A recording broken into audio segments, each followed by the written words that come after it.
Telegram guruh yoki kanalning linkini o'zgartirishni o'rganamiz. Misol uchun, bizning Telegram kanalimiz bor YouTube uchun. Kanalimizning sozlamalariga o'tamiz. Xo'p, bu yerdan bizga keraklisi qalamchani bosamiz.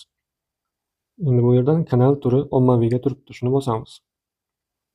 Bu yerda esa ommaviy havola turibdi. Mana bu link deyiladi mana shu.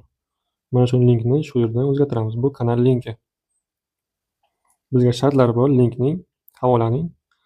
Havola faqat harfdan, tag chiziq va raqamlardan iborat bo'lishi kerak va u band bo'lmasligi kerak.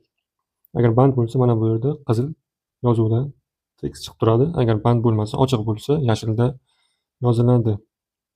Mana shu yerdan kanalning linki o'zgartiriladi. Maxfiy bo'lganda esa unaqa link bo'lmaydi. Faqat ommaviy bo'lsa o'zgartirish mumkin. Guruhcha ham xuddi shunaqa. Muhokama guruhiga o'tamiz mana bu yerdan. Guruhning nastroykasiga kiramiz, sozlamalariga qalamchani bosamiz va guruh turi ommaviyga turibdi. Kiramiz, mana bu yerdan esa guruhning linki o'zgartiriladi. Xuddi kanal bilan bir xil. Joylashuvi ham, funksiyalari ham, o'zgartirish ham, shartlari ham bir xil. Maxfiy guruhda esa unaqa ommaviy link bo'lmaydi. Faqat mana bu maxsus link bo'ladi. Menimcha tushunarli bo'ldi. Agar savollaringiz bo'lsa, izohlar bo'limida yozib qoldirishingiz mumkin. Javob berishga harakat qilaman. Siz ham sinab ko'ring va tanishlarga ulashib qo'ying. Videomiz foydali bo'lgan bo'lsa, yoqqan bo'lsa, like bosib qo'yishni esdan chiqarmang. Kanalimizga esa obuna bo'lib qo'yishni unutmang. Keyingi videolarda ko'rishguncha